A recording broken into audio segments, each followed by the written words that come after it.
Hello everyone, welcome back to the third video of 37th module on types of counseling, individual and group counseling.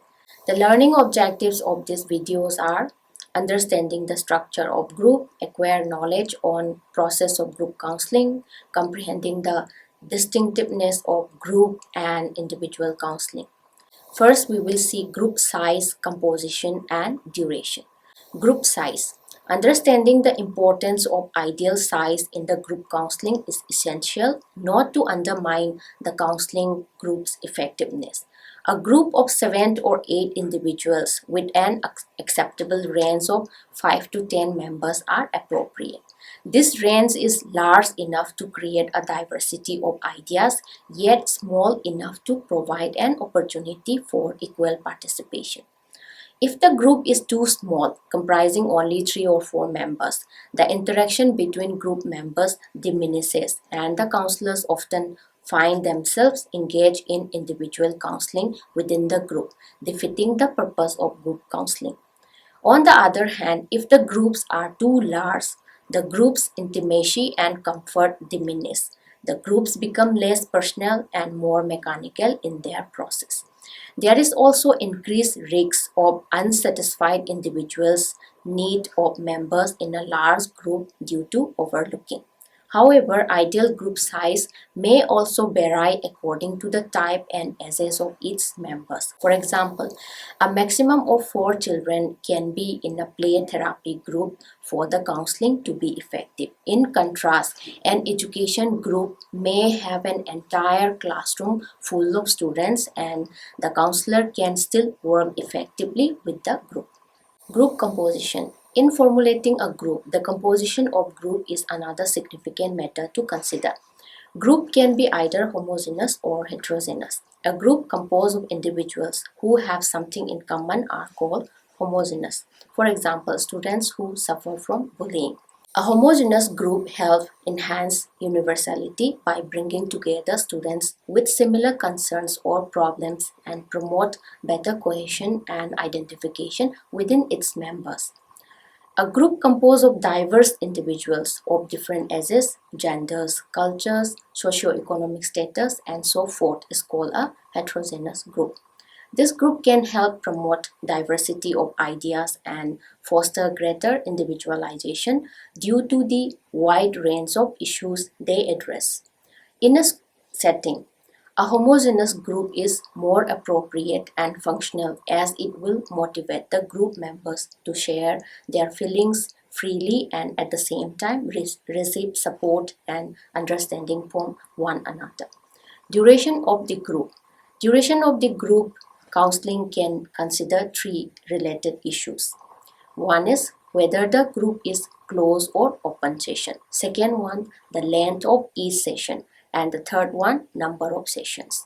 Open groups are ongoing group sessions with no termination date, meaning any new members are allowed to join at any given time. Closed groups are group counseling with a specific starting date, and after the first session, new members are not allowed to join. Closed groups are often utilized when the members want to learn certain principles and do not want to repeat reviewing what was covered in the earlier sessions. In a group counseling for most groups, each session can last approximately 90 minutes. The group leaders and members should determine the session's length in advance and adhere to it as much as possible so the group members can plan accordingly.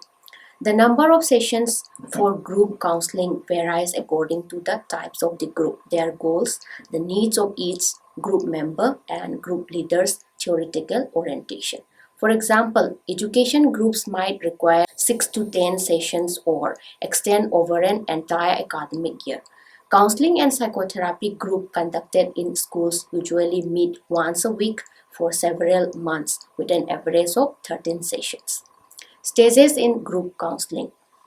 Corey developed a group counseling model consisting of 4 stages: the initial, transition, working, and final stages.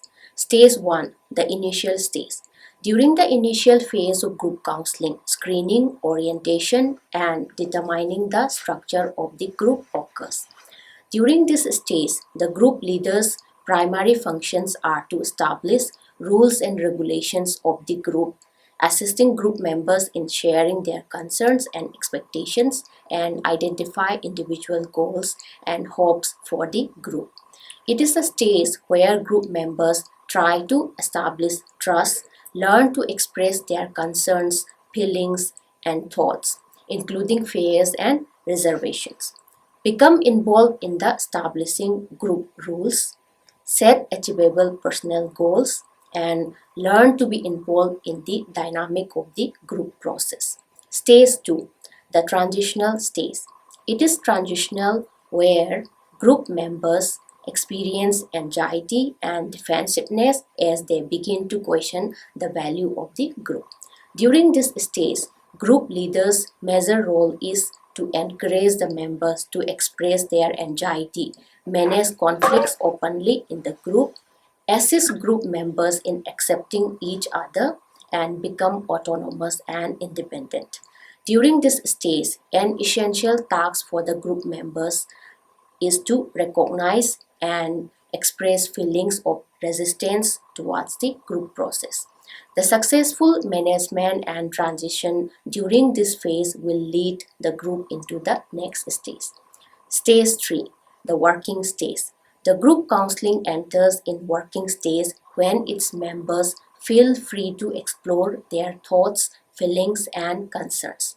During this stage, the group members' primary tasks are to introduce personal concerns that they are willing to work on, provide and receive feedback, apply what they learn in the group to their daily lives, and offer support and encouragement to the other members. During this stage, group leaders' significant roles are to encourage member, translate insight into action, and facilitate them to make the necessary changes to achieve their goals. Stage 4, the final stage. The final stage of the group counseling should offer members a smooth transition towards the group's termination. During this stage, members are often sad and anxious over the termination of the group. Hence, the group leaders' significant roles during the final stage are assisting members in working towards the ending of the counseling, providing opportunities for them to receive further counseling if necessary, and gaining valuable insights into what they have learned. Qualities of effective group leaders. One of the most crucial factors in effective group counseling is the counselor's personal qualities who are acting as the group leader. The art of counseling model emphasizes the role of the self as an instrument of change. Several authors have identified leadership qualities that promote positive outcomes in the group counseling. Taken collectively, the literature suggests that qualities of effective group leaders are having a positive presence, which can instill trust and enthusiasm, being sensitive to the group process and capable of making adjustments as necessary, and the setting a positive and encouraging therapeutic climate. Group versus individual counseling. Most of the techniques used in group and individual counselings are similar. However, counseling process varies in group counseling to accommodate the increased complexities that results from the multiple clients. There are few factors identified that differentiate group counseling from individual counseling. They are: first, vicarious learning. In group counseling, there are opportunities for the members to learn from each other by observing as they explore their concerns and issues. In individual counseling, such options are absent. Second, role flexibility. The role of clients in the group counseling is flexible as they can function both as helpers and helpees. However, clients in individual counseling can only maintain the role of helpee. Third, universality. Group counseling creates opportunities for the clients to realize there are people other than them who have similar concerns, fears, and problems. This experience of universality helps clients to be comforted and put their problems in perspectives and not to overreact to them. Fourth, altruism. Group members are encouraged to help each other in group counseling. Clients who engage in altruistic behavior can provide support for the other group members. 5. Interpersonal learning. Group counseling creates opportunities for interaction between group members, enabling group members to enhance their interpersonal skills. The preference of individual counseling more than group counseling also exists due to the identified advantages of individual counseling, such as individual counseling guarantees absolute confidentiality. Individual counselings ensure focused attention of the counselor. Individual counseling allows the clients to be comfortable sharing personal concerns with the provided privacy. Individual counseling offers more freedom to work on isolated issues, which is not possible in the group. In conclusion, individual counseling is a counseling process of one-to-one relationships between the counselor and the client marked by intimacy, warmth, and rapport. Group counseling is a counseling relationship between a counselor and multiple clients with perhaps similar concerns where exists physical proximity of other members, cohesion, and universality. Both individual and group counseling have their own values in school counseling. Group counseling is becoming one of the best practices in the school setting due to its various advantages in dealing with many students. This is not to imply that individual counseling is no longer effective in the counseling setting, or group counseling can take place of the individual counseling. Instead, each can implement and supplement the other to improve school counseling services.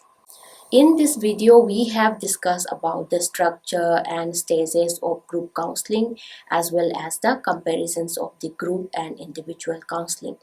I hope the module has provided an in-depth understanding of the types of counseling in relation to individual and group counseling. Thank you.